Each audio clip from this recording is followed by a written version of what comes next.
Man, we got to bottle up this weather and just this is absolutely amazing weather outside. Puts you in a great mood, even better mood if you are fortunate enough to head down to the ballpark and catch the Guardians and the Yankees concluding their 3-game series over at Progressive Field. But welcome in, everybody. It is a Wednesday. It is the Chico Bormann Show here on the Big Play Network and also available on Twitter at Chico Show CLE, also on YouTube. The Chico Bormann Show. Hit that subscribe button. Much appreciated. And we're set to go. We got a busy Wednesday. A lot of baseball to talk about. Of course, every Wednesday we hook up with Bret Boone. We'll talk to Booney coming up at 2 o'clock, former All-Star second baseman, his brother, as we affectionately call him, Uncle Arnie, the skipper for the Yanks. Yanks looking for their 4th straight series win. Boy, last night, it was nice to see they got to Garrett Cole early, and you're thinking, man, if they can steal one here, and by steal one, I mean you've got Hunter Gaddis on the mound.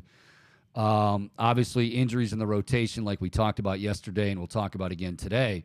But if you can steal one with Hunter Gaddis on the mound against clearly their ace and a guy who's off to a great start in Garrett Cole, they roughed him up a little bit, touched him up for 2 runs, but that was it.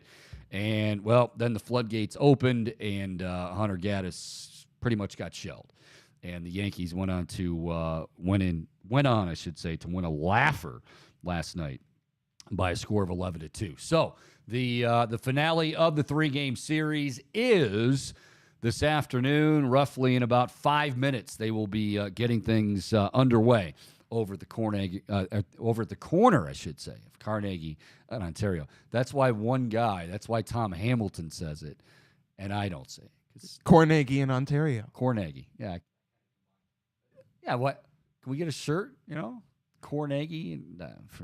Forget it. All right, 216-626-7901. Again, that number, 216-626-7901. So, Guardians, well, injuries happen. They certainly happened last year. They happened last year in addition to guys not playing well, and therefore you had, 17 guys making their major league debut, and ho-hum, they marched their way to 92 wins on the season. And you knew going into this season, you knew on opening day that Tristan McKenzie was going to be out and will continue to be out most likely until the start of June.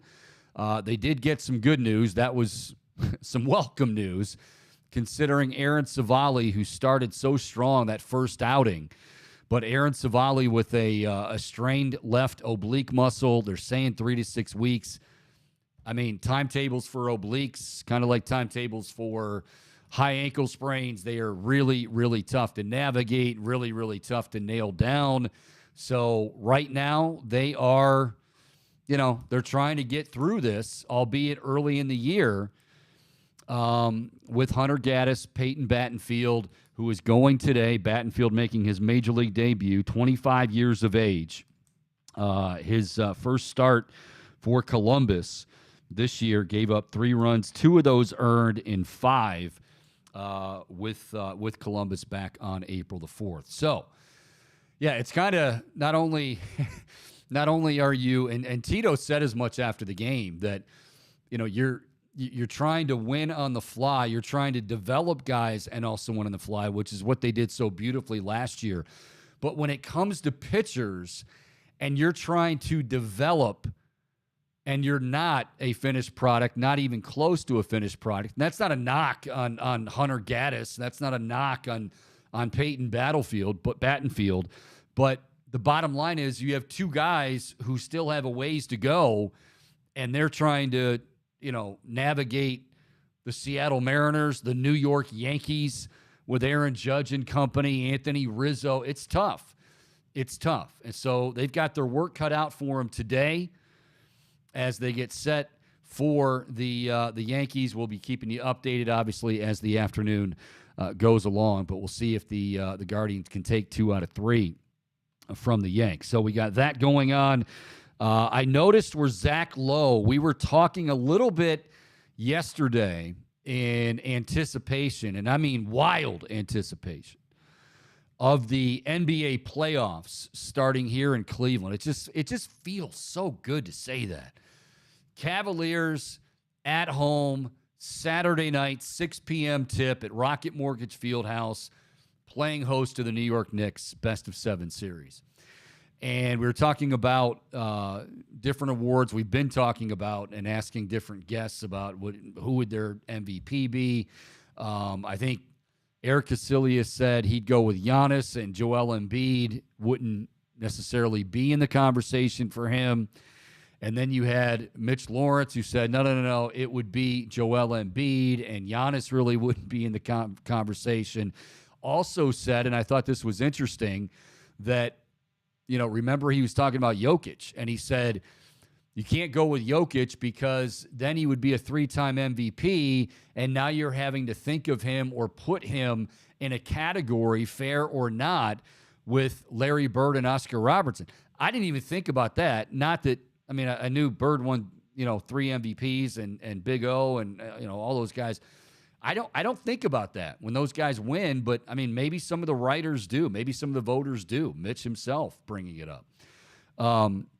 But Zach Lowe, Mr. Bohm, and want to welcome in Michael Bohm. And again, yes, Bohm, the streak continues. Lake Erie is glistening again on this Wednesday. I don't know if we're at record high time. I'm sure that we've, times before we've been in the 80s. I haven't been paying attention to the forecast or whatnot. But this has got to be, well, I know it's above average. But this has got to be, we're what, mid-70s right now? Is this our first 70-degree temperature day of 2023? Oh, I thought we hit 70 yesterday.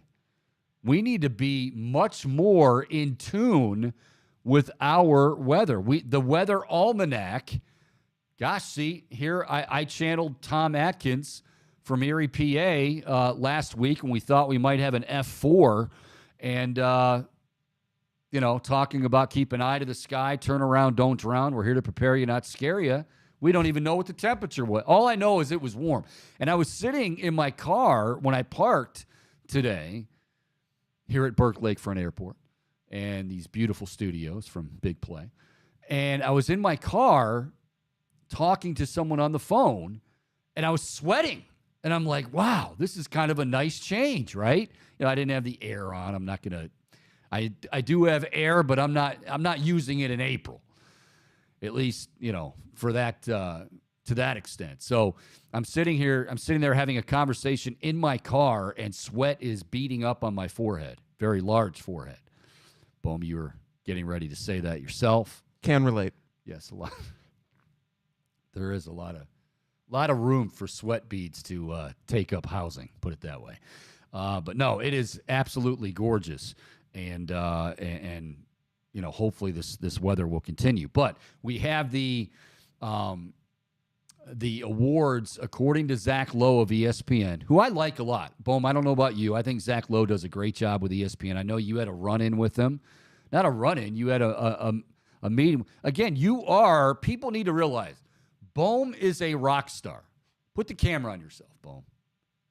Look at that face. Does that face not just scream rock star, groupie magnet? It does. Bohm, you had what's your Zach Lowe story? Yeah, so at one of my old jobs, I was working for an ESPN affiliate, right? And Zach Lowe was in town to cover a game between the Cavaliers and Dallas Mavericks. This was Luka Doncic his rookie year. Oh, wow. Okay. So, yeah. Yeah, so like Lukamania, was kind of going on anywhere he went. But Like Bone Mania is now. Yeah. maybe one day. Fingers crossed. But I digress. So yeah, I met Zach at the hotel where the Mavericks were staying to record and assist in the production of his Low Post podcast.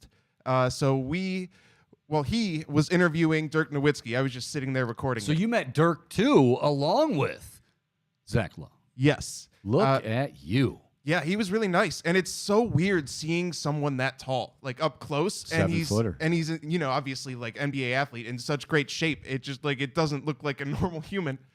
So it was pretty fascinating, and it was a great experience for sure. I remember seeing I'm getting off track here, and we'll get back to Zach Lowe's awards here in a moment. Chico Bormann show here on the Big Play Network. I remember seeing an episode, and I was never a big fan of Punk'd but every now and then it would be on, and the only reason I stayed tuned into it is because Dirk Nowitzki was getting punked. I don't know if you remember seeing this one. I think it was Punk'd. I'm pretty sure it was. And was Ashton Kutcher there? Yeah. So it would have been his. Now, what it was is he was sitting down to dinner with I think it was a teammate, and the teammate knew obviously what was going on, but they're sitting down to dinner, and Dirk is he's eating a steak, and first of all, that was the first thing is the utensils look like little toothpicks in their hands, and this is a big steak knife, and it just looks like it's a little toothpick. He's like all dainty with it. He can't help. His hands are like gigantic. And so the punked part of it was Austin Kutcher kept sending out, did I say his name right? Kutcher? Ashton Kutcher. Ashton Kutcher. I'm sorry. Yeah. He's married. Is he still married Austin Kutcher? To me more? No, I said Kutcher. Because I know Justin Kutcher, my friend who used to be the voice of the Washington Wizards. You definitely called him Austin, though. Yeah, I definitely called him Austin.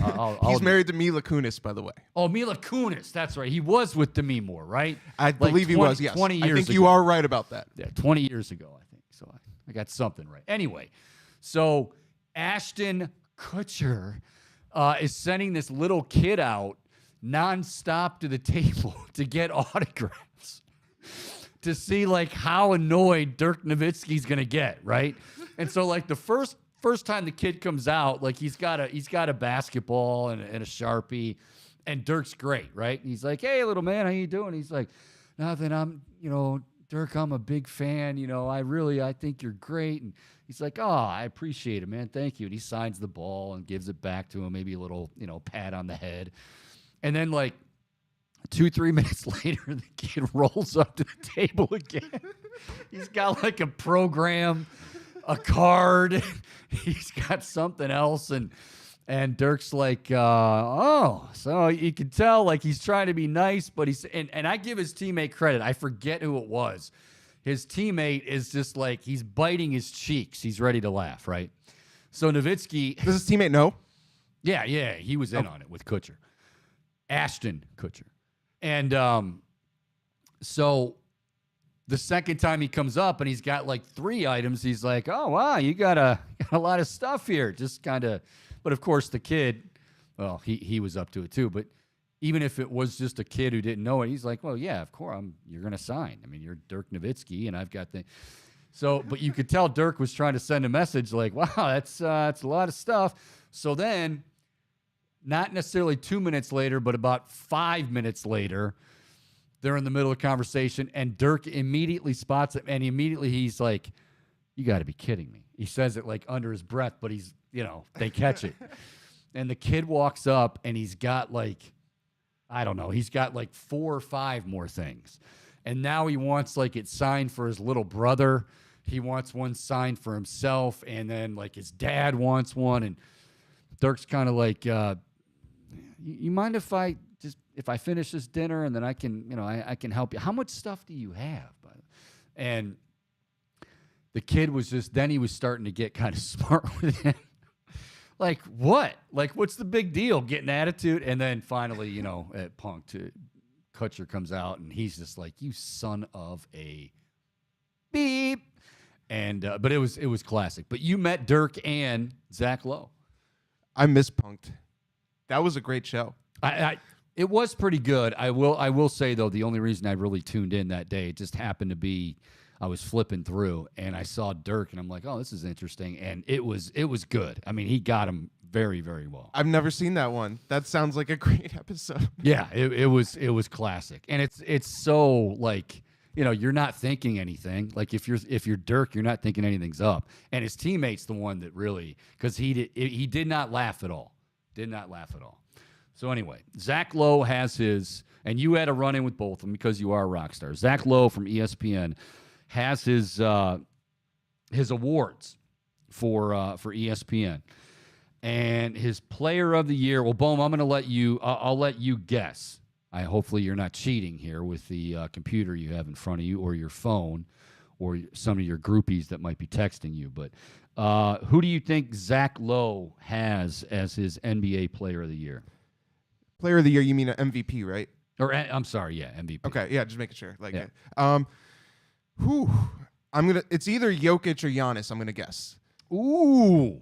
Strike one, strike two. Neither? It is one Joel Embiid. He had let me see if I remember this right. I think he had Jokic second and Giannis third, but he did have Donovan Mitchell fifth. Yeah, that's definitely of note. Yeah, he had Donovan Mitchell fifth in his MVP vote, but yeah, he went with Joel Embiid. Okay, defensive player of the year, and this is a conversation we had yesterday. Of course, Evan Mobley, Chris Fedor, Cleveland.com, does a tremendous job covering the Cavaliers and has for a while. He wrote a great piece on why his vote would go to Evan Mobley, and he's very right down the middle. Who do you think he went with? Well, I'm inclined to say Mobley, but I'm going to say Jaren Jackson. You're right. Yeah, that's a good one. That really, I don't think it was between anybody. I didn't see who finished third. It's got to be down to those two, though, for sure. Yeah, it was, and he said as much. He said he went back and forth. Zach Lowe said he went back and forth between Mobley, Jaren Jackson. He said Mobley's special, but Jaren Jackson, now they have all these metrics, and apparently, every minute he was on the floor, he had more, impact minutes, which I don't know how you figure that out or what calculus or algorithm that is. But he did have Evan Mobley second. Okay, so you got that one. Yes, Jaren Jackson. I have no problem with Jaren Jackson. We're biased with Evan Mobley, and it would not be an egregious decision if Mobley won it. But Jaren Jackson is very deserving. He's incredible. I remember watching him. He went to Michigan State, didn't he? Yeah, I think he did. Yeah. Yeah, I think he was a Tom Izzo guy. Yeah, he physical as hell. So, okay, so that's MVP. He had Joel Embiid. Defensive Player of the Year, he had Evan Mobley. Sixth Man of the Year. This one might be a little bit tougher if I give you I'll just give you the answer. Put it this way. He's playing this Saturday, suiting up for the New York Knickerbockers. Ooh. Oh, well, that sounds interesting. What does that feel like? It's Keith Morrison, by the way, kids. Emmanuel Quigley is the one of my favorite last names in the NBA, by the way. Quigley, yeah, it's awesome. Spelled just QuickleY. Emmanuel Quigley is the sixth man of the year, most improved. No big surprise. I know a lot of people were yelling and screaming, and why did we have to give up Lauri Markkanen? He gets the most improved player. Good for Lauri. I think we all liked him when he was here, but here's the thing. You got to give up something to get something. You know what I mean? Like, it would have been nice to hang on to him, and I'm sure Kobe Altman wasn't rushing to the bargaining table trying to deal him. It just, of course they wanted him, and he's young and he's still very good. Now, Chico, if the Cavs could see what Lauri Markkanen would become, like if they knew he was going to be as good as he was this season, do you think that they would have tried to make a different deal, found another way to acquire Donovan Mitchell? Well, yeah. I mean, of course they would. But I still think that Utah would have stood their ground my understanding is there was really not a lot of conversation. Now, maybe, I'm missing some of that. Maybe there was, another offer on the table. But Lauri Markkanen, for the most part, Utah absolutely said we had to have. But again, Donovan Mitchell is one of the big reasons the Cavaliers are in the postseason, and I know you're a huge fan. Donovan Mitchell, we just mentioned him. Zach Lowe has him, fifth in the balloting for MVP. But, Lauri, he definitely, absolutely just – and from day one, like, remember Markkanen, that was the other thing, is people were like, oh, wow, check out Markkanen. Just, that's going to happen. You're going to make trades, and when you bring in a superstar like Donovan Mitchell, you're going to give up some pretty good talent, and those guys are going to go on and have success, and Markkanen obviously was one of those guys.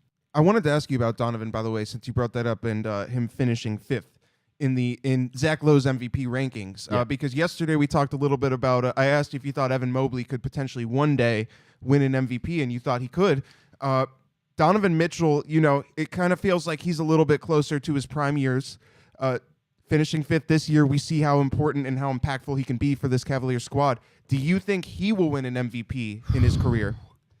It's okay. It's a great question, and actually want to hear from you on this as well. 216-626-7901. Also, you can chime in on YouTube or on Twitter at Chico Show CLE here on the Chico Bormann Show on the Big Play Network. So we talked a little bit about this yesterday, and it is a very fair question, a good question.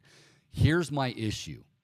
I wouldn't say issue necessarily like why Donovan wouldn't be, because he's not deserving, but more so because, okay, we already know, like, you've got Giannis in there and Jokic in there and Joel Embiid in there, and I don't think they're going anywhere necessarily anytime soon. Now, you do have injury concerns with all those guys, and they've been out for, games, and it's been the great debate.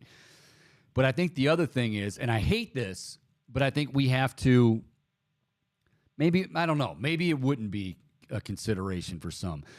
Does the idea that Donovan Mitchell plays in Cleveland hurt him? Now, before anyone says, what's wrong with nothing, of course. I love Cleveland. I think I've made that abundantly clear. No place I'd rather be, and I mean that. But does that, like, for voters, now, okay, if the Cavs were to win the East, which who knows, in 2 years, maybe they're at the top of the Eastern Conference. If they win the East, I think, obviously that would, but I just wonder, like, if he's third in the East or fourth in the East, is that not going to be good enough for some of the voters? I feel like that's something that you're going to see a lot about. Boom, you're preoccupied. Sorry, I'm multitasking here. It's all right. Preparing for today's edition of Fair or Foul. Oh, I like that. Yes, we will be having Fair or Foul here coming up. No, but does that make sense, like, in terms of Mitchell with Cleveland? Like that he's being, I guess, held back by playing in Cleveland? Yeah, that it hurts him or anyone. Now, LeBron was a different story because LeBron, well, we know what he did for the Cavaliers, but he also was the best player in the league, and it wasn't even, it wasn't really a discussion. Donovan Mitchell's not in that category. I think we can all agree on that. But, I think they would have to be at the top of that Eastern Conference for him to get it. Yeah, and I do think that being in a mid-market like Cleveland, it certainly takes away some of that spotlight, right? Like, if we're being honest, if he played for the Celtics or the Knicks or one of those teams that gets a lot more national games, obviously, for one, that's going to give you a lot more exposure. Yep. But also, secondly, it does feel like there is just this underlying bias towards the big market squads. Yeah. Oh, no question about that. No question about that. And I wish it wasn't the case, but it is. Real quick, by the way, Guardians were threatening. They had 2 on in the home half of the first inning, but the Yankees able to wiggle out of it. Clark Schmidt able to wiggle out of it. So end of 1, scoreless over at Progressive Field. We'll keep you updated on that. All right, the final award that he had, Coach of the Year. This was interesting. Your guess, Boom. on who was the coach of the year in Zach Lowe's balloting? Well, I don't think it's JB Bickerstaff, although I'm going to say that he probably finishes top 5. I think he's worthy of that. More on that in a second, yes. Is it Milwaukee's coach? No, it was surprisingly former Cavs coach Mike Brown with the Sacramento They Kings. have been arguably the biggest surprise of the season. Oh, yeah. Yeah. You think they can make a run in this postseason? No. Yeah, I don't think they're. Got to play a little more defense, Yeah, they got to play a lot more defense, actually. But yeah, I give Mike Brown. I always liked Mike Brown. I give him a lot of credit. But JB was second. JB Bickerstaff was second. So the Cavs well represented. Now I know some will squabble about Evan Mobley should have won Defensive Player of the Year, and some of that's going to be Jaren Jackson's very deserving. But you can make the case, and I mentioned Chris Fedor of Cleveland.com doing that yesterday. Yeah, you could easily make the case for Evan Mobley winning Defensive Player of the Year. But Mitchell, 5th in his MVP voting, with Joel Embiid winning it. Mobley, 2nd in DPOY. And then Coach of the Year, J.B. Bickerstaff, 2nd as well. So nice showing there by the Guardians. Speaking of fair or foul, Bohm, are you I know you had some things going on this morning. We won't divulge. You had some, my guess making moves, autograph sessions, and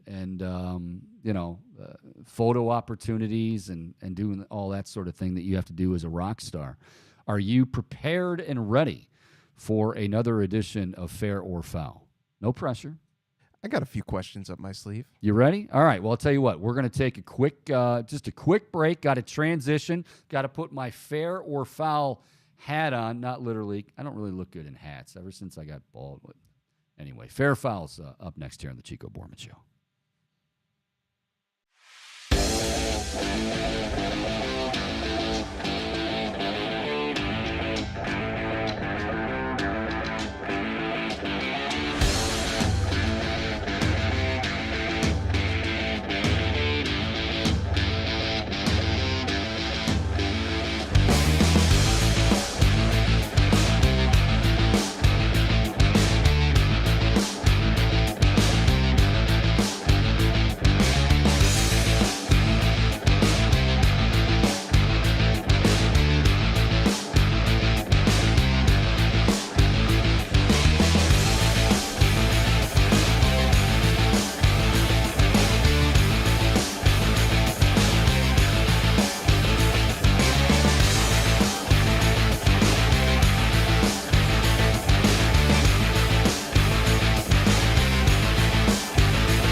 Alrighty, welcome back to the Chico Bormann Show. Full disclosure, I was singing Dave Matthews during the break, and if anybody has a problem with that, I do. One thing I know, McNeil and I hosted the Reflog show here on the Big Play Network.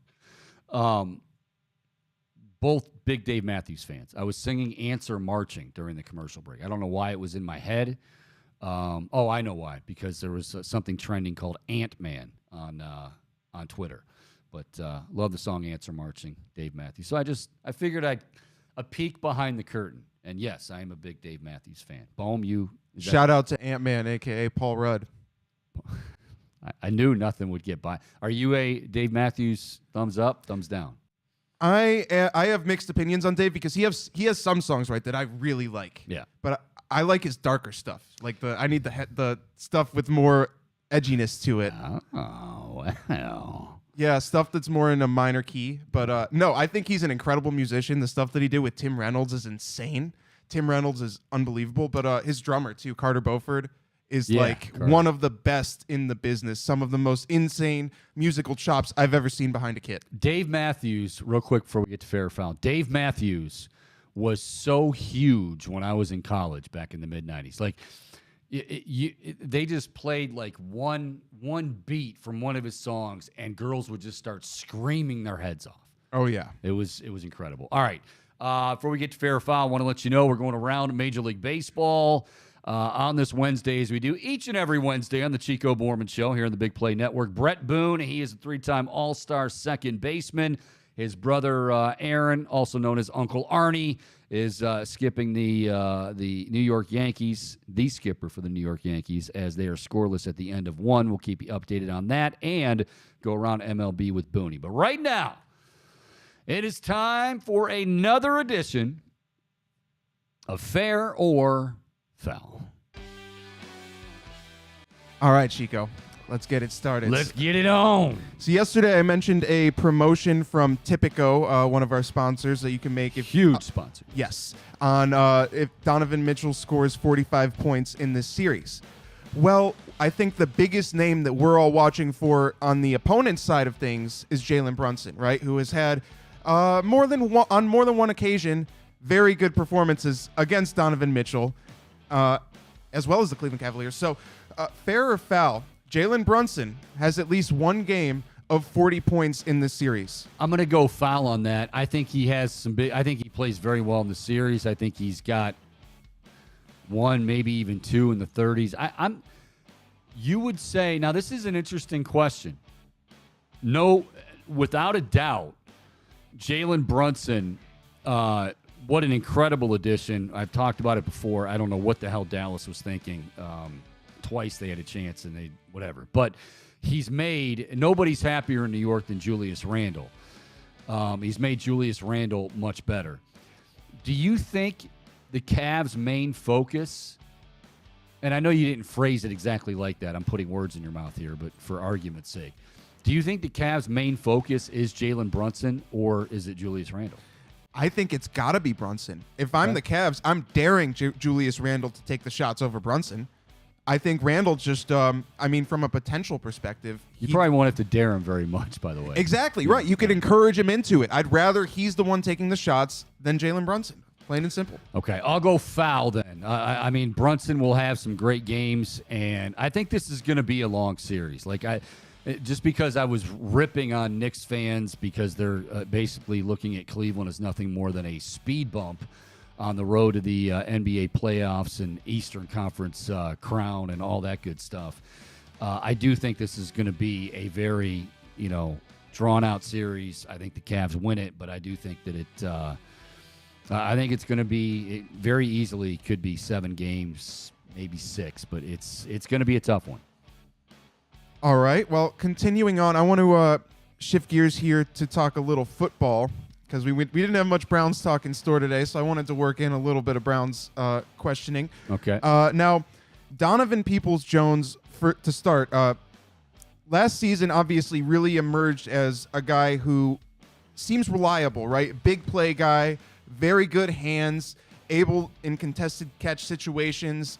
He feels like it's more than a 50-50 chance that he's going to come down with it, right? Yep. At the same time, he never had a game. He never had a game of 10 plus receptions last year. And he only had one game of over 6 receptions last season as well. Only went over 100 yards one time. So, of course, the Browns brought in Elijah Moore. And I wanted to ask you, fair or foul, with this in mind, with DPJ's potential, because you think he's going to play a pivotal role in this offense, right? With all that in mind, fair or foul, Elijah Moore will finish second amongst Browns wide receivers in targets. That's a good question. I'll go fair on that, only because, and it's not to say that Elijah Mitchell doesn't have Elijah Moore. Elijah Moore doesn't. We got Mitchell talk. We got Moore talk. Not to say that Elijah Moore doesn't have the entire route tree, but I think DPJ, while obviously he's a vertical threat too, certainly not the burner that Moore is. I think that DPJ can be a safety valve as well as a guy that can go up and high point the ball and go get it downfield. So I'll go fair on that. That's a good question. By the way, real quick, let me just interject something here. I don't know what's going on with ESPN.com, but I had up on my screen on my laptop, I've got the Yankees and the Indians and the Guardians, excuse me. It said the first inning was over with. They had first and third with one out, and it said, okay, end of 1 going to 2. Now that I refreshed it, it says bottom of 1, Cleveland 2, New York nothing, runners on first and second with 2 outs. Whoa. Was there a review? Like I don't know what happened here. Got to put it on the TV behind you so we can just keep an eye on things. Do we know how to do that? I've never tried to turn it on. But like, what's it there for? I've never seen it used. Why don't we use it? That would be very interesting because then you'd have people watching. Well, fortunately, it's not picking up you on the camera, or it's not picking up the TV on your camera. So we would be in the clear in that regard, but at least we could see what's going on. Boom. Fortunately, it's not picking up you on the camera. Really appreciate that, Boom. I thought we were good buddies, but sometimes the truth does hurt. But so anyway, I apologize for that update before the break.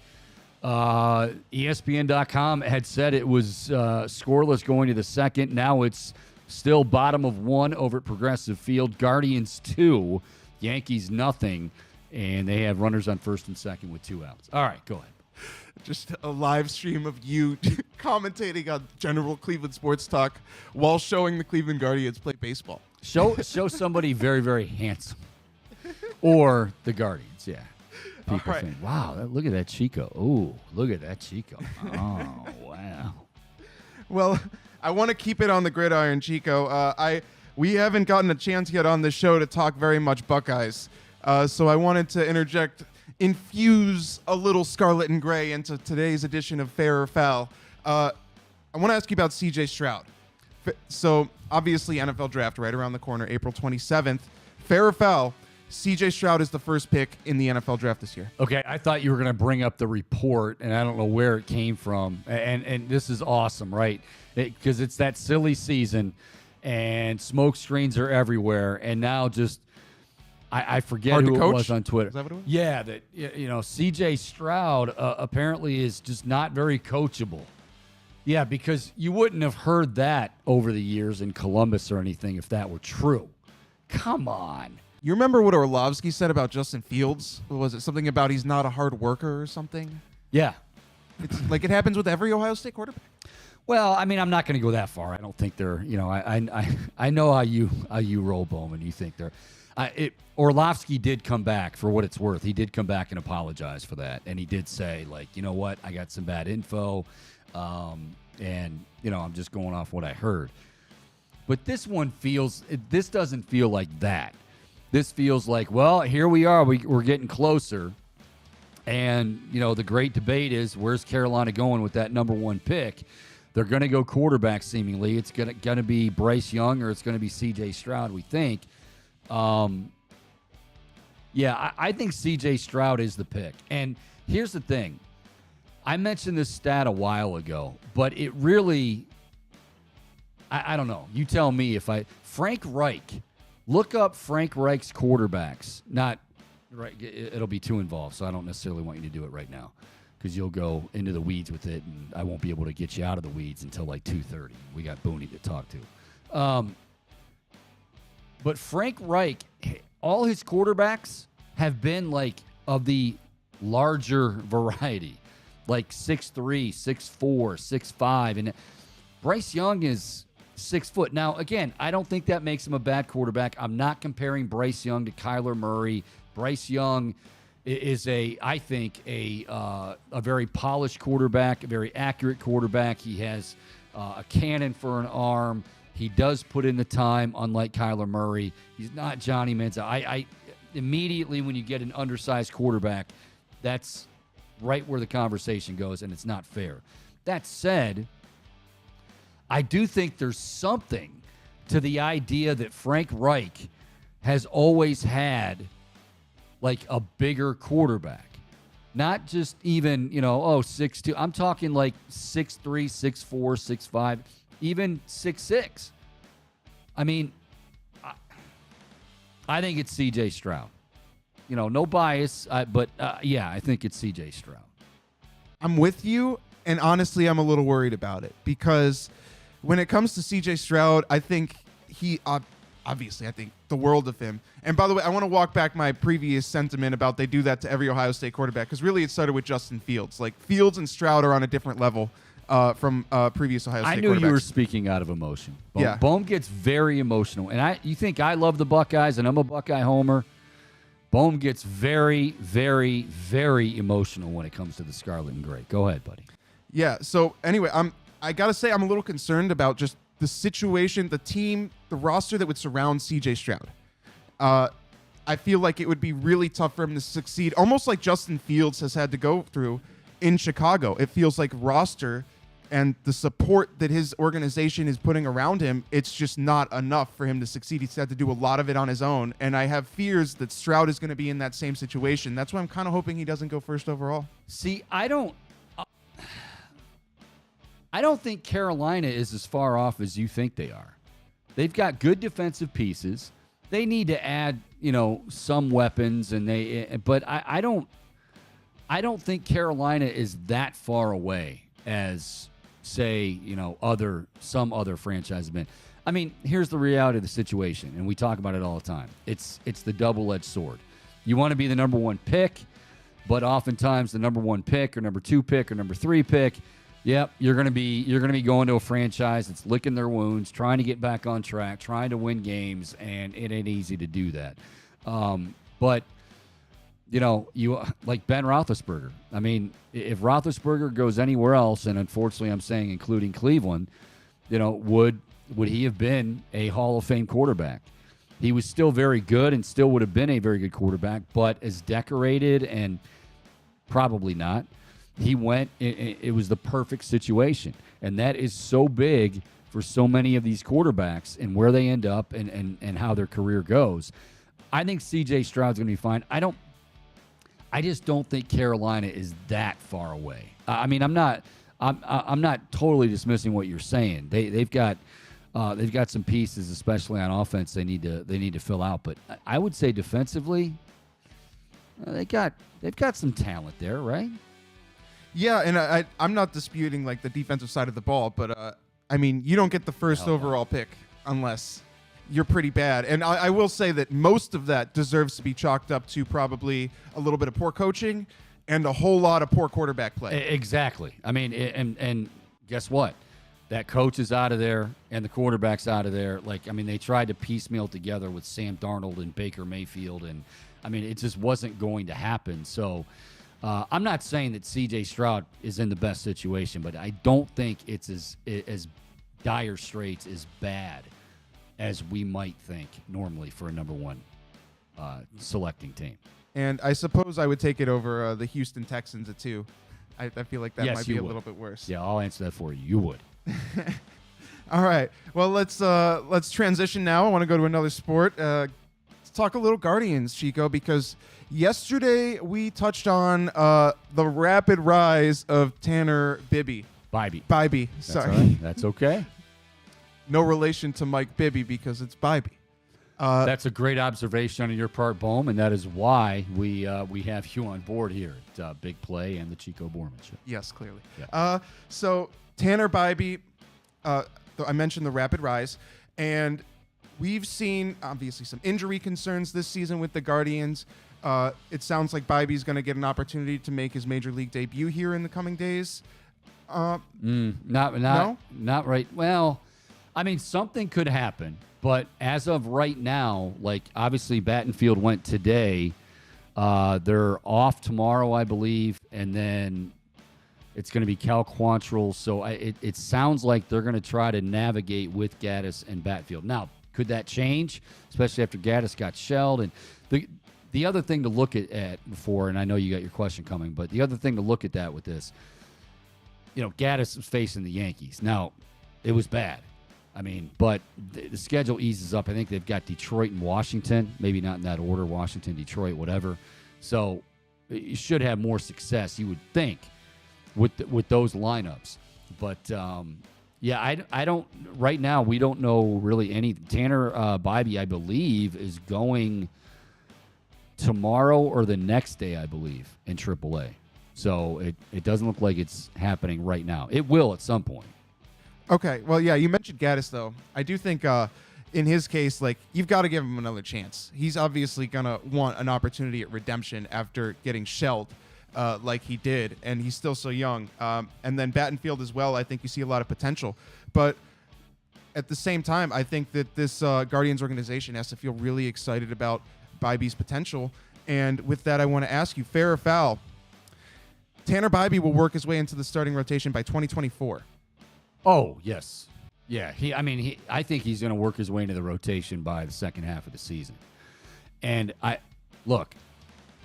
hope I'm wrong on that. Only because that means Aaron Savali is healthy and Plesac, is back to his old self, and Savali's back to his old self, and Tristan McKenzie comes back healthy in May, end of May, June, and he's dominating. But it seems like a lot to ask. So right now, you have the big three that you're talking about on the farm, and Tanner Bybee, Gavin Williams, Daniel Espino. Espino's hurt, and the thought is, while Gavin Williams might have more upside, and I think that's debatable, Justin Latta will weigh in next week when we talk to him, but Tanner Bybee has the faster track, which is why he's being talked about now. So he'll be in the rotation this year, let alone 2024, I think. That's just my opinion.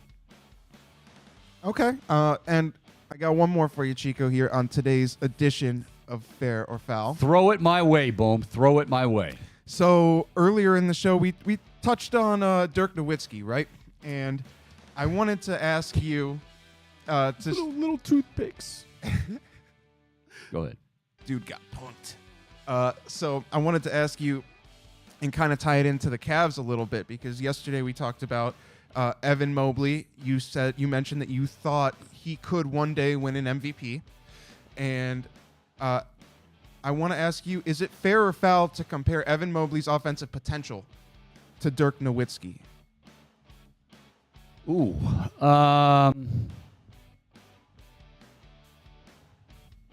I'm going to go foul, only because Dirk was an incredible passer as well. And Mobley can pass the ball too.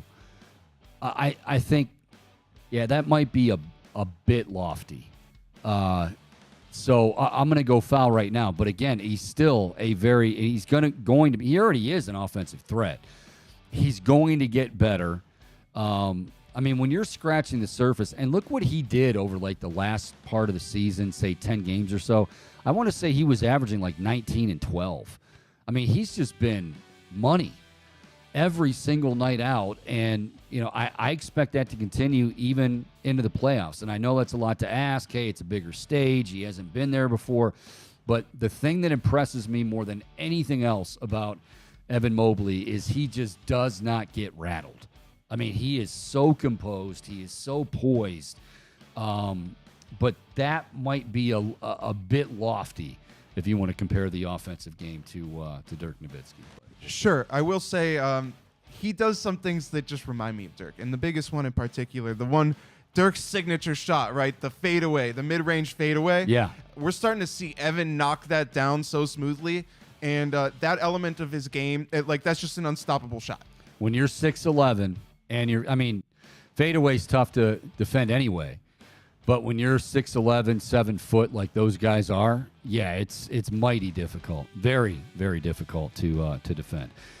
Boom, that was a stellar. Stellar edition, boom, of Fair or Foul on this Wednesday edition of the Chico Bormann Show here on Big Play Network. All right, we will step aside. Update, by the way, right now. We hope this is right. Boom, what are you laughing about? Now what are you laughing about? I'm just in my head, Chico. You were taking.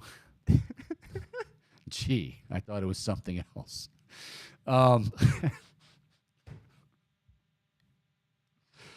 we gone off the rails? I'm just in my head, Chico. Into the third inning, Guardians are leading. Hopefully ESPN.com is correct now. They weren't in the first go-around, but top of the third, and the Guardians leading the Yankees 2-0. So far, so good for Peyton Battenfield making his Major League debut at the ripe old age of 25. Clark Schmidt getting roughed up a little bit by the Guardians, which is good to see. We will keep you updated on that game as we roll along. But speaking of baseball, and his brother, Uncle Arnie, is managing the Yankees right now at Progressive Field. Coming up at the top of the hour, when we come back, we're going to talk to Bret Boone, the three-time All-Star second baseman. He joins us each and every week, and damn it, we love talking to him. We'll do that next, right here on the Chico Bormann Show on the Big Play Network.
Yeah, we're talking baseball with Chico. We're talking baseball with a 3-time All-Star second baseman, Bret Boone, as he joins us here on the Chico Bormann Show on the Big Play Network each and every Wednesday. And, first of all, I think often, Boom, about the sacrifices that my buddy Bret Boone makes for this show. He was in Mexico recently, still decided I'm going to make sure that we hook up, we do the show. Today, Uncle Arnie is on the Pine, managing the New York Yankees just across the way at Progressive Field. Cleveland Guardians with a 2-0 lead. But Booney takes time away from his busy schedule, and he joins us right now. Bret Boone, host of the Bret Boone podcast, had a great guest, by the way, that dropped today in Tom Glavine. Booney, it is awesome to have you on the show. Once again, you look relaxed. You look tan. No beard. Like, it seems like you kind of like the Dos Equis, man, minus the bottle of beer. Well, we discussed the beard. The beard is it's a reach for me. Yeah. But I gave it my best. It was a month, but we had to get rid of it. So yes, I am relaxed, Chico, ready for the show. Now, Booney, I mentioned that you were in Mexico, and I always ask people this because everybody seems to have an experience with it, or sometimes they don't. I don't know. You've probably been there enough times where maybe that hulk of a body of yours is immune to it. But they say stay away from the water in Mexico. Have some bad experiences. Do you drink the water in Mexico? Do you bring your own? How do you go about navigating that water in Mexico, Booney? I heed the advice of many travelers, and I avoid the water. Yes, I go with the bottled water. There are plenty Oxxos around in Mexico where you can just go into town. It's the Punta Mita version of 7-Eleven. But yes, I drink the bottled water. At dinner, yes, always ask for the still. So they'll give you some more bottled water.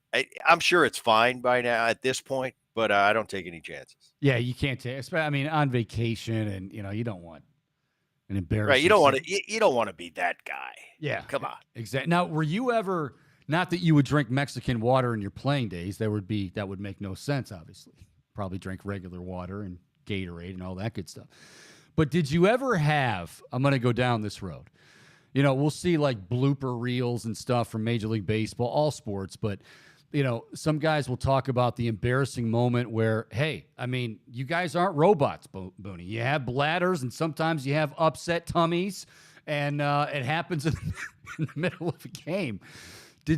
What's your most embarrassing moment as a player when it came to having to relieve yourself, we'll say? It's a family show here, Chico. I really don't have one because at a young age, and this is back in my high school days, I had a good buddy. We'd go back then. It was a big deal at spring break to go to Palm Springs. Since then, Palm Springs is shut down. There were riots there, turning over cars. But I was there in the heyday of the 80s. And on the way home, I'd turn to my buddy Rob and I'd go, "Hey man, I gotta, excuse the language, I gotta piss." And he'd be like, "But hey, what are you, a little girl?" He said, "No, real men hold it in." And he'd make me go on 1.5-hour trips. And I'm dying.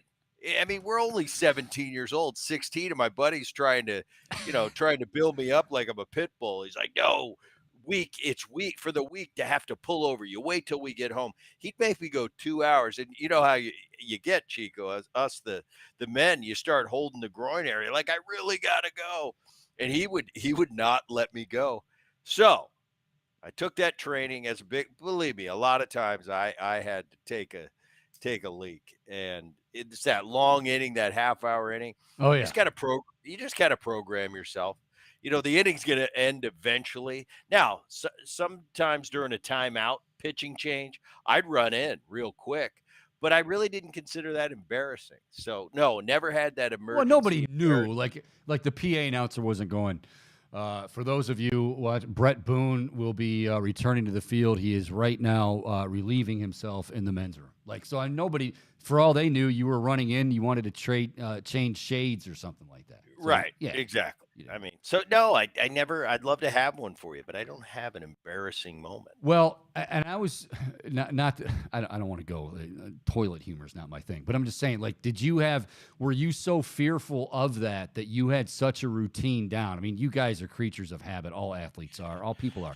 Like, where you wouldn't eat anything before the game. Like they have the the tables out. No, Spreads out. I always ate before the game. Well, in the latter stages of my career, because I was really, I was into the fitness thing, and I ate before the game. I didn't want to eat after the game. I'd had a protein shake after the game, but I'd eat my meal at about right after batting practice. So probably about 5:30 for a 7 o'clock game. You never feared and that you might get a little, something might be tainted a little bit. I'm sure you went with all the best chefs, but it happens to the best of us. But yeah, I mean, I've been out there. I've had the flu, been on the field. There's no.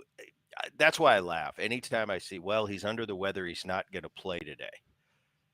That was never a consideration. We're all under the weather. We are all not feeling good. I had some sick days like everybody else. And it's just kind of the culture of it was no. I don't care if you got the flu and you're throwing up and you've got a game to play tonight. So we get through it. We find a way. Funny story. Not a funny story, but back in the day in San Francisco when it was Candlestick Park. oh yeah, When I was a young player, you're kind of feeling it out. Each new park you get to go to, oh, this Candlestick. My dad played here. My grandpa didn't play at Candlestick, but so anyway, you check out the little nooks and crannies and the nuances as a young player.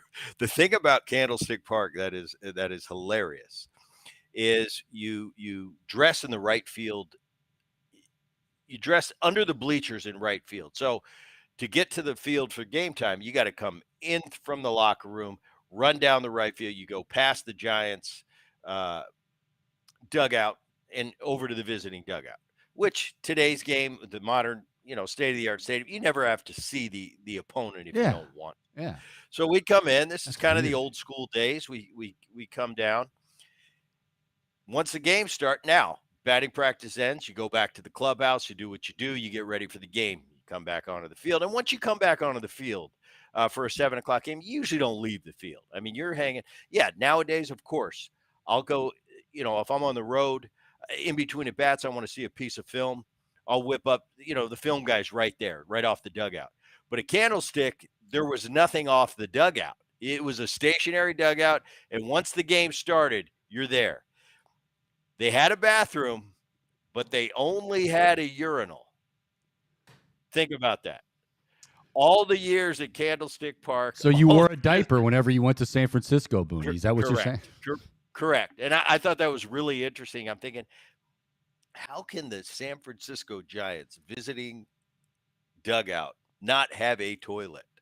That was very bizarre to me. All the games over all the years that have been played there. So I don't know if that's that interesting to everybody out there. I thought it was interesting. That's a good story. I've actually been to Candlestick, and the only time that I went to Candlestick, they were playing the Dodgers, of course, and it was, it's always been good rivalry, whatever. But Will Clark, who I believe you've had on the Bret Boone podcast, if I'm not mistaken, Yes. Will Clark was injured that game, the game that I went to. This would have been 91, 92, somewhere around there. And he was injured. He had an ankle injury, but he came up to pinch hit in bottom of the ninth. And Will Clark, I know, we talk about swings and Ken Griffey Jr. and great. Will Clark had a beautiful swing, as you know, Booney. And he just real calmly just kind of stroked a single into right center field. Giants win, and the crowd went nuts because they loved Will Clark back then. But yeah, I've been to Candlestick, and the fog rolling in, but no, that fog rolling in, and knowing if I gotta do a number two, I got nowhere to go. Just yeah, well, you're gonna run across the diamond, and you're gonna go back up to the clubhouse in the right field bleachers. There you go. That's the way it is. All right, this ends the toilet humor portion of the Chico Bormann show. Chico Bormann show. Yeah, you're really getting me in the weeds today, Chico. I'm not a toilet guy.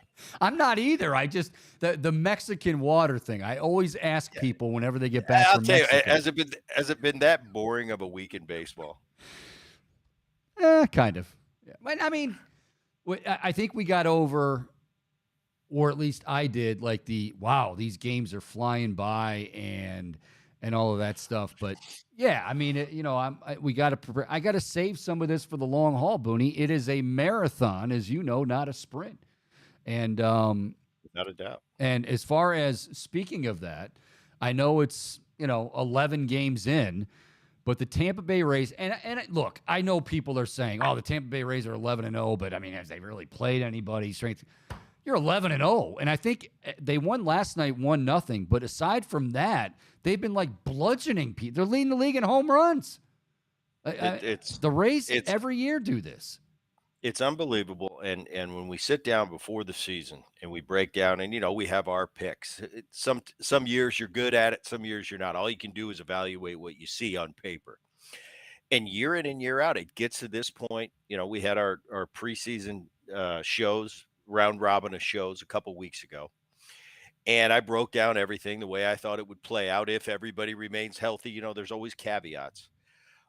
But I get to Tampa Bay every year, and I put them on the list. I said, well, these guys are definitely going to the postseason. Why? There's no real reason why they should, but they're going to because that's what they do. It's kind of the avatar of baseball. And I don't, it sounds kind of like a backhanded comment. I don't mean it that way. I really mean it as they are so astute. They are so efficient from the top to the bottom of putting a cohesive unit on the field. And I don't want to go without mentioning Kevin Cash, their manager. What they've created there is somewhat of a phenomenon. I mean, it's year in and year out. It's bottom of the basement payroll. They're always in the bottom 3, bottom 5 of payrolls in Major League Baseball. And they always find a way to get into the postseason, and they're always competitive. They're always good. They always play the Yankees, tough as nails, and they're off to an 11-0 start. And yes, anyone that's 11-0, I don't care if it's the Olympic team. I don't care if it's that team we just saw in the WBC. 11-0 is 11-0 at the big league level, and for them to come out. If anybody else would have done it, I would have kind of gone, yeah, well, 11-0, that's remarkable. But look at that team.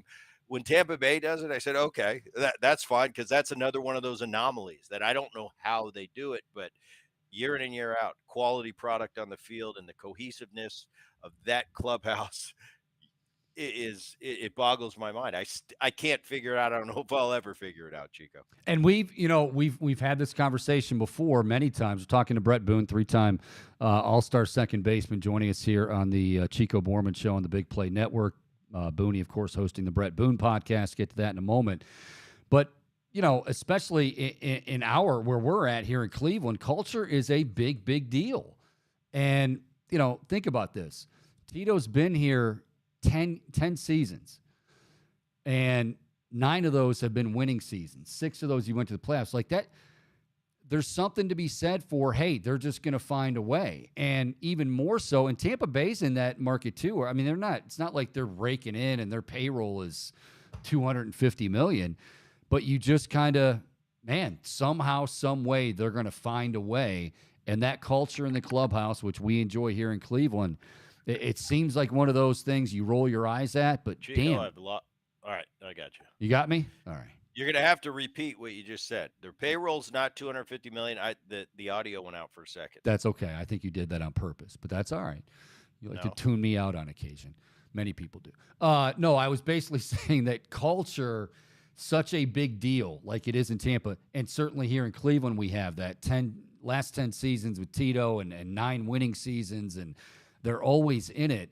But that's something that, when you say winning culture, when you say the clubhouse, a lot of times we roll our eyes. But, I mean, you played for a long time. Your family's played for a long time. Culture is a real thing and a big deal in Major League Baseball. Without a doubt. And I didn't always think that way. I played on some real good Reds teams in the 90s and went to the playoffs a few times. Until I went to the Atlanta Braves in 1999.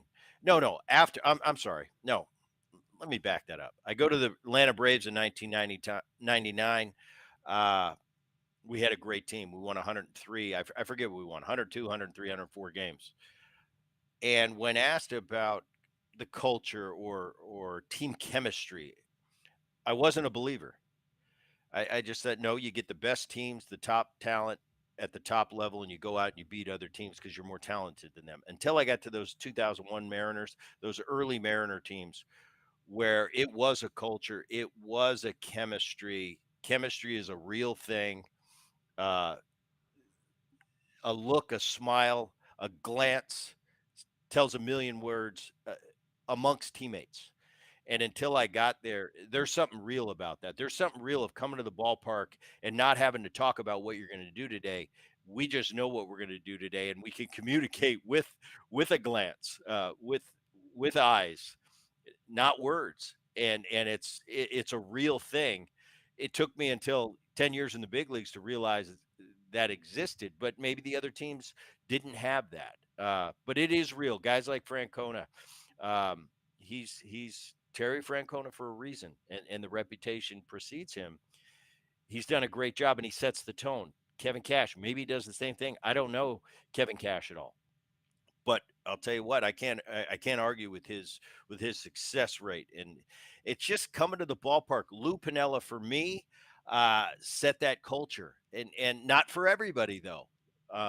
I'd come to the ballpark and I knew Lou's at the helm. Not he's going to say something funny. He's going to set the tone. But when I got to the ballpark, just the camaraderie with my teammates and the type of team we had, I don't know if it was all Lou that set that, but definitely there's something to be said for that type of thing in Major League Baseball. All right, I want to know. I got a Bohm. I don't know if you're on the show account, the Chico Show CLE, which Booney, of course, has as one of his favorites. But this was not at my direction. I'm guessing Nick Padona is responsible for this. He thinks it's funny too. He says Aaron's brother, in parentheses, at the Boone 29 will join Chico live in just a few minutes. I don't like that. I don't. That's borderline ballsy. I mean, no offense to, like, Aaron is. I always say this. You and I have had Chico.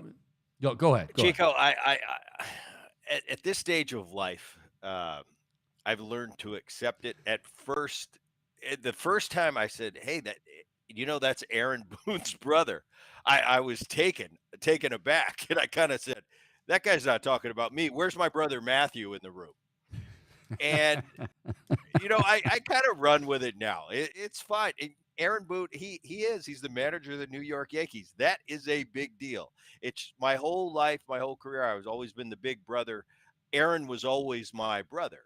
And now on occasion, if I have to kind of take a back seat, sit shotgun, I've got no problem doing it. Well, I've got no problem. It's still funny for me to hear, though. By the way, I don't know if you know this or not, and I'm just I'm getting an update. Obviously, you and I are having our great conversation. I think I know what you're going to say. But Uncle go ahead. Arnie, I don't want to spoil it. Uncle Arnie was tossed in the first inning. Now, this is interesting because before we brought you in, I was on. I have like the scroll going on for the scores, and at the end of one, it said it was scoreless. Then all of a sudden, it comes back, and it says no. Guardians. Bottom of the first is still going on. Guardians are up 2-0. Maybe, I don't know if you were watching. If you were, can you fill me in, Booney? Well, Chico, being a Guardian connoisseur like yourself, you should have been up to date on what's really going on out there. I was making last-minute preparations for the Chico Bormann show, so I was not able to continue to watch. Well, I was actually doing the Chico Guardians. Bormann show. I'm sorry. Oh, okay. Well, you got a computer in front of you. Now, here's I've got text already saying your brother got he's thrown pretty out again. fired up. He's fired. Uncle Arnie is fired up in this video. Got the shades on too. Yeah, he looks like he means business today. Well, I give him a hard time because he gets thrown out all the time. But here's what I think happened. There was 3 plays to center field. Aaron Hicks is playing center field today. First one, he comes in, slide, he misses it. Second ball, and three outs that could have been made in the same inning to the same player in the similar play. He had to come in and slide. Hicks comes in for the second one, slides, makes the play. It would be the third out of the inning. He comes in, slide, Ball hits his glove. Looks like he caught it, but it hits the turf. It looks kind of funky. They get the force at second, think the inning's over, but it's not. They do the replay. Now here come the umpires out, and they're talking about it. It clearly Hicks trapped the ball in center field. That's when I had to go get ready for your show. So that's what I assume. They overturned the play. Aaron came out, went crazy. That's how he got thrown out. Does Aaron, I mean, you think you're his brother, you know him better than anybody. I mean, does he really have a bad temper? By the way, according to your show, I am Aaron's brother. According to the hashtag. Yeah, I got it. You know, Padone, we gotta have a little. I mean, I know he meant it in jest, but I this is one of my, if not, my top guests. Booney, there's no full disclosure. He's not on the Chico Bormann payroll, which, as we know, is very, Chico, as a matter of fact, going forward, yeah. I think you should follow that lead and say, and welcome to the Chico Bormann show here. We've got Aaron Boone's brother coming in for another segment. I think that would be awesome. I mean, I just want people to know this, and we've gotten off the rails, but that's okay. I want people to know this, that like Booney and I know you're going to get uncomfortable because I'm talking, but like people, I don't think realize, Boom, I'm going to bring you in on this. Okay. I mean, you're an average baseball fan. I mean, I don't think you're like a diehard like I am, which is fine. But like a lot of people, when you say the name like Aaron Boone and Bret Boone, they're like, oh yeah, I know Aaron Boone. Hell yeah. He hit that home run and he manages the Yankees and he was on ESPN. And then it's so funny because I'm like, you guys realize that in 2001, his older brother, Bret, batted .330, hit like 35 plus bombs, drove in 141 runs, should have won the MVP that year, but didn't. Without a doubt. And then people are like, Bret, no. Yeah, look it up. Like the dude was pretty damn good. But would you agree that most people, like yourself, you think of the Boones, you immediately think of Aaron Boone or maybe even Bob Boone? Well, I think it runs in cycles. I mean, I remember when I was in my heyday, Aaron was always my brother, and that was always, my dad, who had an unbelievable career, played 19 years, won a World Series with the Phillies. But it's just time, and it's just whatever era you're in. When I was in my heyday, everywhere I'd go with my dad, Dad would get recognized, maybe wouldn't. We'd go to Philadelphia, still to this day, they remember Bob Boone. Hell yeah, they do. And it just, as time goes on, this is life. Aaron hit the home run, and that was the first time I ever heard that I was Aaron's brother when he hit the home run. But I thought it was cool. Time moves on. I've been out of the game for a long time. Aaron's the manager of the New York Yankees. Yes, Aaron is the most relevant Boone by far currently in 2023. So being Aaron Boone's brother, I make light of it. I laugh about it and say, how dare you call me Aaron's brother? Look at the stats. But really, at the end of the day, that's just me being a goofball. I'm proud as hell of Aaron Boone, what he's done for the New York Yankees. Right now, he's on TV every day. The Yankees are their most prestigious franchise, maybe in all of sports, and he's at the helm. So being Aaron Boone's brother, I like to laugh and make jokes about it. But I'm proud to be Aaron Boone's brother at the end of the day, and it's all more of a shtick than anything else. And it got us 10 minutes on the Chico Bormann show. That's right, and that's also very important. Now, what I'm thinking is, I mean, again, we got to think on the fly here, Booney. You know it. You got your own podcast, and so Uncle Arnie. He's probably done with his shower. Maybe he's eating some macaroni salad in the clubhouse. He's got some time here. I mean, we're not far from the ballpark. Would Uncle Arnie possibly entertain the idea of coming over here and spending some time? He can finish watching the game here. He's probably venting right now. I want to text him right now. A few things. I got a few things. I'm going to leave him alone. I'm going to let him cool down. If they win the game, it'll all be good. By the way, Aaron Hicks. It's funny you brought him up.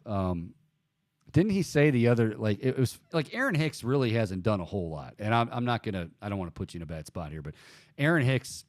Honestly, he's not one of my favorite players. He's hurt often, whatever. But he came out like last week, and he's like, yeah, I have no idea what my role is here with the Yankees. Well, why do you think that is, dude? Like, what do you think? You think your manager, you think the Yankees are conspiring against you because you're so good, but they just don't want to put you out there? Like, of course you don't know what your role is because you're not available enough. Anyway, it's my rant. Well, I think I saw that comment too. What I've learned in this game is everything is in face value. So when you see a comment like that, is it in context? Is it out of context? Did they, were there, and especially with the media in New York, there could be 30, 40, 50 guys with a microphone all getting a soundbite, and that's going to catch eyeballs right there. So I never take that, I'll have friends text me and say, "Oh, did you see what so-and-so said?" I said, "Well, let's back this up. Do we know for sure he said that? Do we have him on camera? Is it a full interview? Can I read it in context?" So I don't put too much into that. Aaron Hicks right now hasn't gotten that much playing time. So he's kind of searching, what he could have said it. He might not have said it. It might have been something where in New York, they're asking him the question so much that you answer one time and now it blows up and it makes you look like, well, who are you to be saying that? So I don't really take that. My narrative is much more entertaining, though, Booney. That without a doubt, yeah, without a doubt, yours is, just but mine's more of the, I'm on that balance beam. Yes, I'm just navigating my way. All right, real quick in closing, I appreciate you hanging with me here as I've completely gone off the rails. But I know Uncle Arnie has dealt with a lot of injuries in that rotation. Now we've got it here. Now we knew going into the season, and we talked about it with you to start the year, that Tristan McKenzie's going to be out, and he's going to be out for a while. We got good news on his rehab, but he's probably looking early June before he's back, we hope. And then Aaron Savali, who had a great first outing. You saw it in that first weekend against Seattle. He was hurt a lot last year, had a horrible spring, and that was really a positive sign. Now Savali's back on the DL. Last night, the Yanks just clobbered Hunter Gaddis. Peyton Battenfield is pitching well today, 3-0 Guardians over at Progressive Field. But now they're looking at possibly, going to the farm early for a guy that has only 13 AA starts and 1 start in AAA. I mean, how tough of a conversation is that, especially early on, because you want to find a way to navigate, but then again, we're using that word a lot, by the way. You want to find a way to get through the adversity, but at the same time, you're down 2 guys in your rotation. Well, I mean, Quantrill and Plesac have got to pick up the slack and pitch like they're capable of pitching, first and foremost. That should give you 3 formidable starters, proven starters at the big league level. That being said, you're talking about going down to the farm and picking. Sometimes there is a diamond in the rough. I've been on teams where we brought up a guy out of nowhere, and all of a sudden he becomes a fixture on that ball club. I think, that's something that there's no way I can do it. No, there's no way you can know. Yeah. It's an individual type decision. You know what I'm saying? It's something that the farm director and the organization as a whole know this individual. No, not just what he can do on the field, not what his physical shows you. Anybody can look at the physical, but what is this young man made of? What's his personality type? Is rushing him to the big leagues, is that gonna possibly hinder his future or alter his maturation process when it comes to being a big league player? That's a case by case basis. Some guys are ready for it. Some guys, it doesn't bother them to step on a big league field and hey, it's still 60 feet 6 inches away. This is what I do. Some guys, it could set them back a lot. So that's an individual decision that's got to be made within each organization, and the guys that really kind of are on the ground and know this guy on a personal level. Yankees are on the board, by the way, top of the 5th. It is 3-2 Cleveland. Now, Booney, before we let you go, you got the Bret Boone podcast, and I am a huge fan. You just had Tommy Glavine on the pod. Yeah. I thought it was interesting what he said about, hey, I struggled my first year. I think he said he had close to 20 losses and then had to develop the changeup, and my God, he ended up being one of the best ever. But, yeah, Tommy seemed like a great interview, and what do you have coming up on the pod? Tommy's today. We're going to have, we have a new one once a week. We're going to turn into with Boone, where it's just going to be kind of this type of chatter. It's kind of a fun segment. Next week, it will be Mike Sweeney, the Kansas City Royal, and Junior Griffey will be, we're going to have the kid on next Wednesday. Nice. But going back to Glav, I haven't talked to Tommy in a long time. I was teammates for him one year. Him and Randy Johnson, polar opposites as far as styles. The two best lefties I've ever seen in my career. He was so good, and it was really cool talking to him. I mean, Tommy can talk. He's a broadcaster. He's a conversationalist. But it's really cool for me because I love to talk hitting at a high level. Behind the scenes hitting. I really like to have an in-depth hitting. It's not just I go to the plate and I look for a fastball and I adjust to the breakable. No, there's so many more nuances in it. Tommy started talking pitching at that level, and it was so cool to hear pitching on that level. And he said to me, Booney, I know the best chance I have to get you out. I know that sequence and I know what to do. He goes, but in the first inning with 2 outs, I'm not going to show you that sequence. I don't care if you get a base hit. He said, I'm saving that for when if I come up in a tight situation, I'm facing you in the 8th inning. I'm going to go to that go-to, which you haven't seen yet. And it's just stuff like that. It's just really cool. I love talking, hitting at the high levels and pitching really astute. Oh, and only the elite guys do it. The Glavins type, the Maddox type, the Smoltz type. Today's guys, the Verlanders and the Scherzers, and I don't want to leave anybody out, but you know the gist of what I'm talking about. It's really cool because there's big league pitchers, and then there's big league elite pitchers, and usually the elite ones are thinking.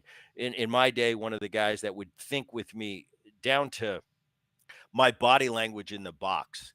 By the way I took a pitch, he would read what I was looking for. And that's Pedro Martinez. And it used to drive me crazy because I'd have to mix up now what I'm looking for because I know Pedro knows what I'm looking for by the way they took that pitch. Wow. So it's stuff like that. Glav gets into the weeds on that. Really, really cool interview. I enjoyed it. And that 99 team, I lied. I got to ask you another one. You played on that 99 squad, and I think Chico, I lost you again. Uh-oh. Is that you got me now, Booney? Got a very important question, Booney. We're trying to keep tabs on. Yeah, Booney, you there? We got you. Oh, I had a couple of really good questions too. Damn. There you go. We can hear him. All right. I don't know what's going on with your technology. Yeah, we're gonna have to. It's probably that same guy. See, the same guy that's making the joke about Aaron's brothers with us isn't paying attention to the technology part, and that's why we're losing. He's messing with it. He totally is. 99 Braves team, which you were on, and you mentioned Tommy Glavine. I mean, that team had so many alpha males. I think that was Chipper's MVP year, if I'm not mistaken. It was. Who was the? I mean, not necessarily saying that there has to be, the go-to guy, the guy in the clubhouse, but you had Mad Dog, you had Maddox, you had Smoltz, you had Tom Glavine, obviously Chipper Jones. Like, was there the guy on that team? You know who was really was Millwood that year was our guy. I mean, he had a big year that year. Gosh. And he won. I think he won close to 20 games, but he was one of our horses. That's when Smoltz was in and out. We were toying with Johnny in the bullpen. Yep. But his arm wasn't healthy for the year, so Millwood filled that void, and what a huge year he had for us.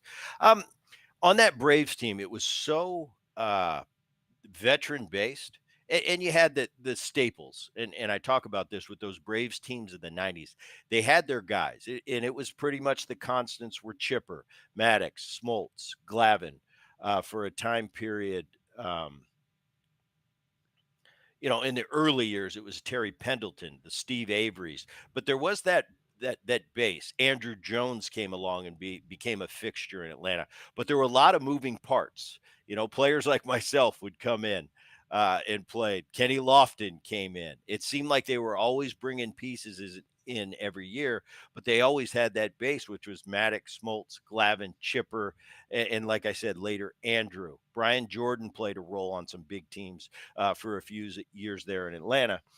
But there was really not a guy in the room, if that makes sense. Yeah.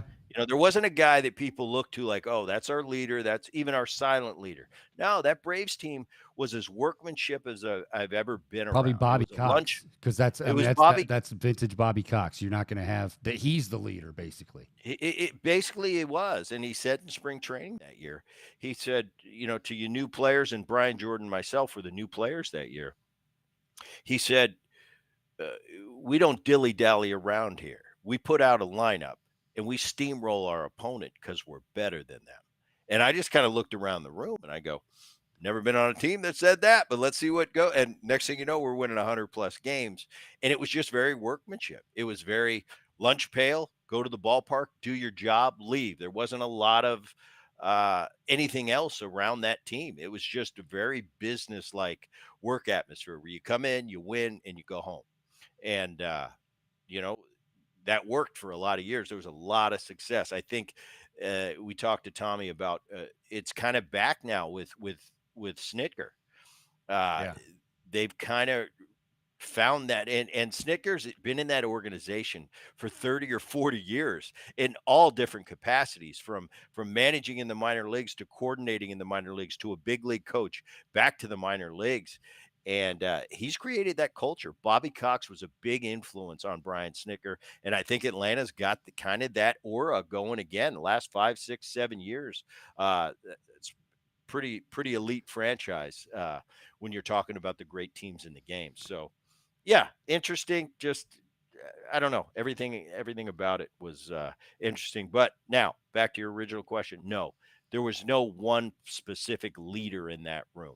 There were guys you looked to, the guys there was a lot of respect, mutual respect in the room, but there wasn't that one guy, that go-to guy in crunch time. He is, this is why you got to check out the podcast if you have not already. The Bret Boone podcast, wherever you get your podcasts, you subscribe. Great guest, yes, but Booney has no problem peeling back that curtain, even divulging that, yes, Aaron Boone is the most famous of the Boones, and no, that's not true. That is not true. By the way, one suggestion: can you get Tito? I know you can. Can you get Tito sometime? Maybe during the season. It might be tough because Tito always says like, you don't want to talk, but he's always so damn entertaining, and I think you and him, the personality, I think it would be an awesome interview. Is there any possibility that I'm like calling the radio station to play a song right here? Yes. I definitely would love to sit down and talk to Mr. Francona about, from his days in Boston to current, universally loved in the game. I saw him he was at a golf tournament I was at Pebble Beach around Thanksgiving. And bad weather day, he was in the tourney, and I think it was his first time playing. And I was on the putting green at Spyglass, and it was pouring rain. We all had our hats on and umbrellas. And I saw him. I went over, and I hadn't seen him for a while, and I said hello. But I didn't think about it at the time. Hey, I got to have you on the podcast. But yeah, I think he'd be a great guest. Chico, I will put that on the list. Let me put it on the list right now. My song got played by Mr. DJ. I love it. Bret Boone podcast. He joins us each and every Wednesday at 2:00, and we love talking to him. By the way, Guardians on top of the Yanks 3-2, bottom of the 5th. If you could, please text Uncle Arnie and let him know that we at least extended an offer here at the Chico Bormann Show for him to come join us and watch the rest of the game. But he might be a little busy over there, but I just want to let him know, Uncle Arnie, because obviously we like to rub elbows with celebrities, and we know how much of a celebrity Uncle Arnie is. Booney, I love you, bro. I love you. I appreciate you spending some time again. All right, Michael. Thanks. All right. See you next week. Yes, absolutely. That is Bret Boone, the 3-time All-Star. He's such a good sport. And yeah, we've had that conversation before, and boom, you didn't have a chance to answer, but there are a lot of people that have no idea that Booney in 2001 had that incredible year. I mean, think about it. 330, 37 home runs, 141 runs batted in, and he was a Gold Glove at second base. Wow. Yeah, I mean, for me personally, just because of how I grew up and like that Mariners team and seeing him be a part of it and viewing that team with such astronomically high potential, I think I've always thought of Aaron Boone as the better, or I mean, Bret Boone is the better player of the family. And I remember, like, I guess having a lot of admiration for him, having attended some of those games back when they were the Indians hosting the Mariners. Yes. I was at that game. What was it? 15-run comeback. The Sunday night game. Yeah. I was Kenny? at that game. Now, admittedly, I didn't stay till the very end. Ask him about that. Yeah, we gotta ask him Yeah, about that. but I was at that game, and I was at several games from his time in Seattle, and I thought that he always stood out to me amongst the Boone family. Yeah. All right. Good answer there. We're gonna. I know that was centered around Booney, a little too much for my liking. You know, I don't want you to, but no, I'm just kidding. He's fantastic. He really is. And the stories on the podcast, like Glavin, he's getting all these great guests, but like Booney is not afraid to, you know, let her rip and tell the stories, and you can check all that out on the Bret Boone podcast. I was curious, and I would have liked to hear him elaborate more on how Randy Johnson and Tom Glavine are such polar opposites. You know how they're polar opposites. Randy Johnson scared the living shit out of you. I mean, before he even delivered a pitch, like he was, 6'10". He's got, 99 miles an hour. Glavin could, it wasn't like Glavin was Jamie Moyer, but Tom Glavin, my God, like the pinpoint control and just, he was just the ultimate technician, I think, at his and again, sometimes that's a bad or a negative connotation, like, oh well, he didn't have the physical skill. Of course he did, but he just knew how to pitch. Randy Johnson, of course, knew how to pitch. He had 5 Cy Youngs, but he had you sometimes before you even stepped in the batter's box because you walked in there going, oh my God, if this guy hits me, not only is my career done, I'm done. Should I call my wife before the game starts because Randy Johnson? One of the things that I thought was very interesting that he said too was about Pedro. Like that's the stuff that like the mind games you think about at that level. Pedro Martinez is just, he was ridiculous in an era where everybody was hitting home runs, and here he is with, an ERA of 162 and under 2 and all these strikeouts and 20 wins. He was amazing. But you heard Bret say that after his career, they would have conversations like he knew what he was looking for just by his body language. That almost sounds like there's no way that can be true. But that's, again, on top of just having incredible skills, then they're able to take it to the next level because of the mind games as well. It's amazing to me. I always really appreciate a good story about attention to detail. I love that the whole strategy that goes into it. And hopefully, you got to wonder if that's still something, a tactic being incorporated by pitchers today. Is that something the Guardians are taking into consideration when they're going up on the mound to face off against some of these hitters? And it's definitely some next level stuff. Like Pedro was definitely one of the most dominant pitchers of his era.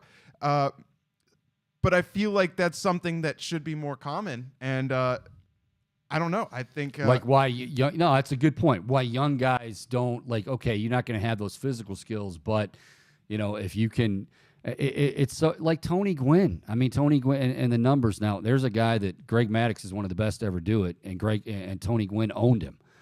Like, but the attention to detail. You're right. That's a very good way to say it. The attention to detail for guys that's why they are beyond just, oh, wow, great player, great pitcher, great hitter.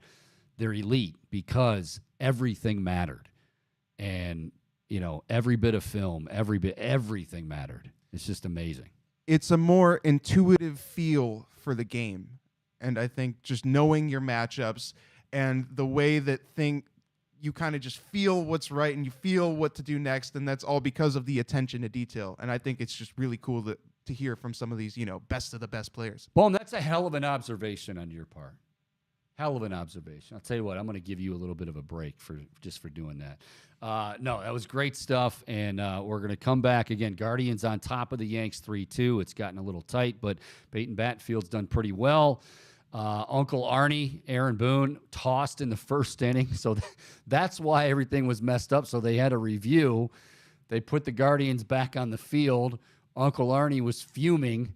And, well, that's where we're at right now. We'll take a break. When we come back. You want to get involved, 216-626-7901. Again, 216-626-7901. Also, you can find us on Twitter at Chico Show CLE and on the YouTuber thing, the Chico Bormann Show. Hit that subscribe button. We'll come back. Again, get you updated on the Guardians and getting set for Saturday night, a big Saturday night here in Cleveland, as the Cavaliers will host the Knickerbockers in Game 1 of the Eastern Conference playoffs. We'll be back with more right here on the Big Play Network.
Welcome back. It is the Chico Bormann Show on this gorgeous, and I mean gorgeous, Wednesday afternoon along the lakefront. We are broadcasting live here, the Big Play Network studios at Burke Lakefront Airport. We got some night. Boom, you made the great observation there as we were coming back from commercial break. We may have a 747 out there on the tarmac. I don't know if that's what is that the tarmac? I think so. Runway? Yeah, I can call it. Yeah, I know. Duh. Major developments, Chico. Yeah, I love this. By the way, Guardians threatening in the fifth. They lead 3-2 over the Yanks. Aaron Boone has been tossed in the first inning. He got ejected. The Guardians leading 3-2 with 2 men on, 2 out in the bottom of the 5th. All right, so I know I've made a thing about this, but this is now during my interview with Boone. I had 3 calls come in. Okay, and Allensville, Pennsylvania, Wilson, Louisiana, and something, Missouri. Okay, I don't know. Well, I know a few people from Pennsylvania. I don't know anybody from Louisiana, and nothing against Louisiana. And Missouri, no. I don't know. This is, I'm at my wit's end. Oh, I almost called you Booney. I'm at my wit's end. I got a text earlier because I've been telling you how I keep getting these. Hey, your settlement is in. Your big screen TV is in. We just need you to click here for more details. Like, guys, all right, look at me. All right. I might not be the most handsome man in the world. Maybe. I don't know. It's still up for debate. But I'm not a dumbass. All right? I know that there's not a big screen TV, a vacation in Acapulco, and a $38,000 settlement just waiting for me to pick up at the local convenience store. All right? So stop sending me this crap. This one, earlier this morning. Is this phone number still your number? We couldn't reach you about the $500 gift card someone gave you. Oh, who? Just someone. Well, listen, $500. I don't have time for $500 gift cards. I've got 38 grand waiting for me, and big screen TVs. Like, seriously, what do I do? I know spam and is a thing, but I have never had it like to this degree. I don't know how it happened. Was it March Madness? Sometimes when you put those brackets in and you don't read the fine print, are they? I don't know. I mean, I have no idea how I have gotten this many of these, and it happens every day. I just got a voicemail. Hey, this is we're gonna extend your cable subscription. You're not even my cable provider. Shut up. I can't take it anymore, Bohm. I'm going to get tossed out here like Uncle Arnie did. I'm losing it. You get any calls about your extended car warranty yet? Yeah, that happened. Yeah, that. But at least those, like, I expect those, right? And then but what happens is they come and they go. And the go is really, that's the most important. They're on their way. These continue every single day. Leave me alone. I know you don't have 38 grand for me. I know there's not a big screen TV. I know somebody didn't just randomly gift me a $500 gift card. So stop. All right. Guardians threatened in the 5th. They didn't, nothing to show for. 3-2. Guardians as we go to the 6th over Progressive Field. Now, Chico, yeah. As it pertains to the Guardians, I know that to start off the season, as they rank as one of the highest men left on base squads in all of baseball. I feel like that's an issue that we've seen from this Guardians organization in the past. Is that something that concerns you as an area that could potentially weigh down this team throughout the season? Well, of course it's a concern, but again, it's not a big enough sample size. I mean, again, we go back to guys that are struggling, right? And a guy like Oscar Gonzalez is, he's been in and out of the lineup, but he's been terrible. You're trying to get some of these Josh Bell, you're trying to get some of these guys going, and a guy like Josh Bell, especially the protection for Jose batting cleanup. Well, he's that guy that's going to be driving in a lot of runs, and we still think he will. I mean, I it's not time to panic, but it is frustrating. I will say the one thing that bothered me more than anything, and I'm sure it bothered Tito more than most especially, was that weekend in, was it against Seattle? or was it the Yankees series? I think it was the Yankees series. It was Seattle here, where they had 13 strikeouts. I mean, even Quan struck out a couple times. That's not what you see. You leave men on base. Okay, I mean, sometimes that's just bad luck. Now, you got to start, but they're a team that puts the ball in play for the most part. So you put the ball in play, good things are going to happen most of the time. It's like, you're gonna find a hole somewhere. Somebody's gonna kick it around. It's just gonna be a base hit. So you're gonna be okay. But when you strike out, which is why they have been so, the opposite of that team, and why their strategy and their MO is largely, we're not gonna do that. Now they're still, they don't hit home runs. One of the guys that, again, they brought in to up that number is Josh Bell, and he's yet to get going. It is still April, so I don't panic, but nonetheless, it is a bit frustrating. All right, elsewhere around baseball, Minnesota, who's by the way, Minnesota's leading Chicago 1-0. They're just, I think, a half game back of the Guardians. But did you see where Carlos Correa got injured again? I missed that. What happened? He hurt his back. Like he said, that remember the whole, he was going to be a Giant, then he was going to be a Met and a Pie. I can't even keep them all straight. And the physical didn't pan out, and that's largely because of the leg, the ankle. Now it's not that, although if you go back to his Astros days, he had a bulky back. Like he had a back that would bother him quite a bit. So he was trying to avoid a tag where he was dead to rights. And the way he moved, he tweaked it he hurt his back. Now, of course, he's saying, I'm going to be okay. But, I mean, still, that's a lot of money. And that's a team. Right now, Minnesota's pitching has been outstanding. And here they are leading 1-0 in the sixth against the White Sox. But Carlos Correa, my goodness. I mean, that's just mind-boggling. He's going to get hurt again. It's so suspicious, too, just considering, how everything unfolded this offseason. Yeah. And you got to think that a lot of teams knew something was up. It's hard to imagine that he's ever going to finish a season fully. How can you? It's kind of unprecedented seeing someone who commands so much money, right? He had multiple hundreds of millions of dollars secured until the physical fell through on numerous occasions. It just feels like something unprecedented. Usually it's one physical or two failed physicals. Carlos Correa just bounced around the entire Major League Baseball, and it seems like anyone who brought him in suspected that there was something wrong outside of Minnesota.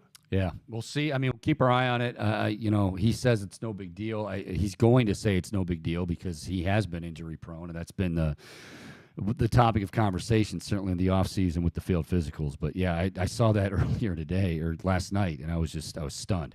All right, we are out of time. Great conversation with Bret Boone. If you missed it, you can check it out on our website, bigplay.com. Also, you can go to YouTube, our Twitter handle, @Chico Show CLE. It's all there. Booney had some great stuff to say, and invite you to check that out. We will be back with you again tomorrow afternoon at 1 o'clock. Hopefully the weather continues. Hopefully you're able to get out and enjoy it. And hopefully you're able to get out and enjoy it while you're enjoying a Guardians victory. They currently lead 3-2 in the home half, heading to the home half of the sixth inning. So looking forward to that when I get out here. No Uncle Arnie, though. Uncle Arnie tossed in the first inning, also known as Bret's younger brother. I'm Mike Chico Bormann. He's Michael Bohm. You folks, thank you so much. We'll talk to you again tomorrow. It's the Chico Bormann Show right here on the Big Play Network.